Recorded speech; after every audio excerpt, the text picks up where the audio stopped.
I met Lena before I went to the army.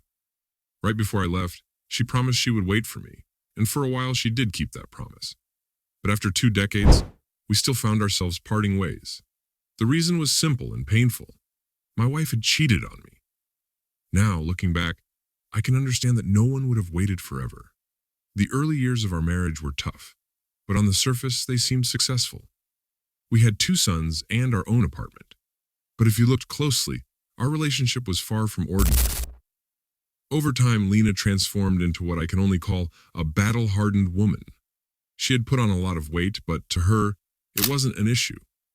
Meanwhile, I stayed the same, small and fragile, just like I was before the army. That's how things unfolded in our family. She took the lead. She worked at a bearing factory, and everyone there had nicknames. It made communication easier. After all, it's much simpler to say skull than to explain who a locksmith is, right? That's how they called me Beard. I had my internship there as a teenager, and I was lucky enough to meet an incredible teacher, an old man, a real professional. His name was Daniel, but everyone called him the Master. He taught me all the ins and outs of the job. When Daniel retired, I became the main guy at the grinding site, the one the shop supervisor, Nuss, and his deputy, Fur, counted on. Truth be told, the job wasn't too hard. What mattered most was attention to detail and precision. The pay was decent, so I agreed to Nuss's offer. They made me a grinder, the master to be precise. But Lena never bothered to learn anything about it. She collected her salary and I was busy running double shifts. The workshop had very few women, 2 deaf cleaners, and that was pretty much it. Lena would sit there scratching her toes, just trying to avoid work, her real companion, a steady supply of cheap beer at the beginning of each shift. I had called her out on this more than once. Lena, stop it. I promised the boss that you would try your best. It's not just us. You're letting everyone down. But all I got in response was a contemptuous snort and a selfish reply. These are your problems, not mine. The betrayal with Bob would go down in history, whispered about for years to come. That day, Bob threw caution to the wind. He broke from his usual routine. Instead of sticking to his morning drink, he went all in. And Lena, well, she was right there with him. Later, she'd say they drank so much that neither of them could remember how they ended up in bed together. But Bob wasn't about to change his ways anytime soon. Then, just as things reached their peak, and every man knows how crucial those moments can be, Bob's heart gave out. He dropped dead right there on top of Lena. The workshop, meanwhile, was shaken by the agonizing wail of the grinder. Lena was frozen in shock. In her panic, she forgot everything, even her underwear and robe, as she rushed to get help. "Hurry, hurry!" she screamed. But it was too late. The staff couldn't do a thing to save Bob. After the funeral, despite the tragedy, the rumor mill churned. Workers couldn't help but laugh behind my back. "Here comes the bearded goat," they'd say, chuckling. "And here we have the beard, with horns." They laughed it off like it was some kind of joke. Lena was soon let go, her behavior deemed a breach of company ethics, and, of course, there was the small matter of alcohol consumption at work. As for me, I didn't stick around much longer either. I moved to another city with Lena, but by that time, she was a stranger to me.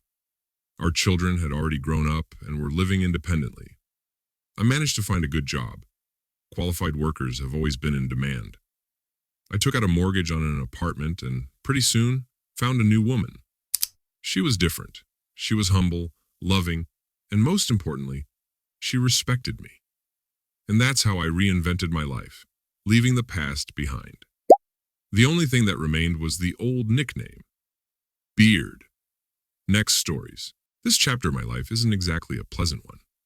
After all, how could it be when it involves the unraveling of a family and what seemed like a betrayal from someone I once loved? But to me, it remains just a chapter because I'm an optimist and I believe in the promise of a better future ahead. Like and I crossed paths at a time when I was something of a local celebrity.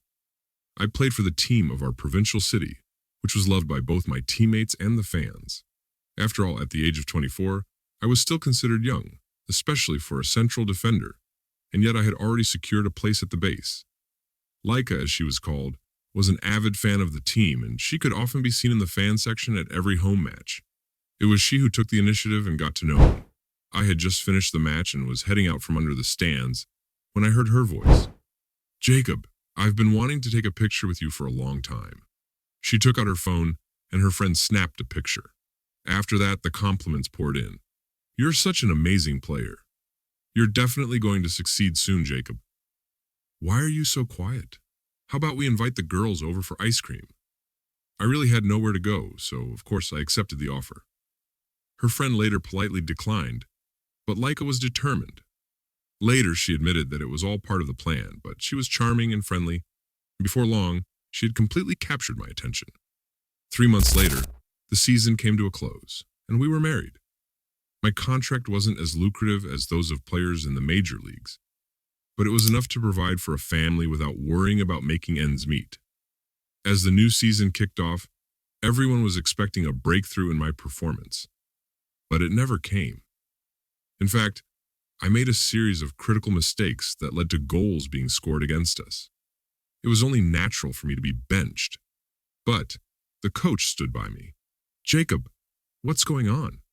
It seems like all your energy is going into your wife instead of your game. Get it together. Let's take a week to focus. Clear your head." I agreed, and that week of reflection made a difference. The next match, I was back in the starting lineup and played a stellar game. That was 15 years ago.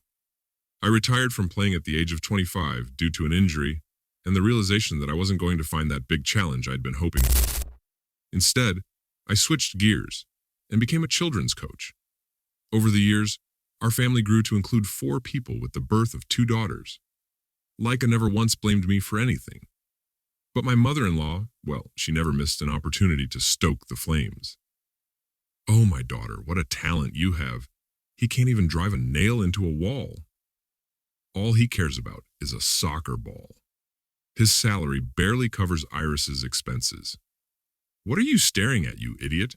We need workers at the factory. Even a fool can hook a dummy with a rope.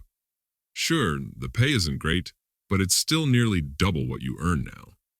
I've always preferred to lead a team of ambitious young players, guys determined to succeed. I'm convinced that one day they'll make a name for themselves in professional football. One of them is already on his way. Theo comes from a wealthy family. His father, Dylan, runs a well-known company. Most of the time, Dylan helps the team by providing equipment. After his ex-wife's passing, he raised Theo alone. Theo has always treated me with great respect, and in turn, I made sure to mentor him a little more than the others. As our biggest match against our main rivals approached, I thought about how much life at the training base had shaped me in my own time. So when Dylan suggested we stay at their spacious country house, I didn't hesitate. The backyard even had a small soccer field. Nothing to distract the players from the crucial game ahead. The day before the match, Theo approached me. "Coach, I just realized I forgot my uniform at home," he said. "Call my dad. He'll bring it." He tried, but the call went straight to voicemail. There's no time to waste. Without a uniform, you can't play. Besides, there's a break between training and tactical exercises. Just enough time. You have money for a taxi, right? Everything will be fine. I gave him the go-ahead, and sure enough, an hour and a half later, Theo returned. But the moment I saw his face, I knew something was wrong. As I focused on finalizing our game plan, I noticed he wasn't paying attention. His mind was elsewhere. After practice, I pulled him aside. "Theo, what's going on?" "I'm at a crossroads," he admitted. "I have 2 choices. Pretend everything is fine and betray my father's trust, or tell the truth. I don't know what to do." Then he told me what had happened. Cheating Secrets podcasts like me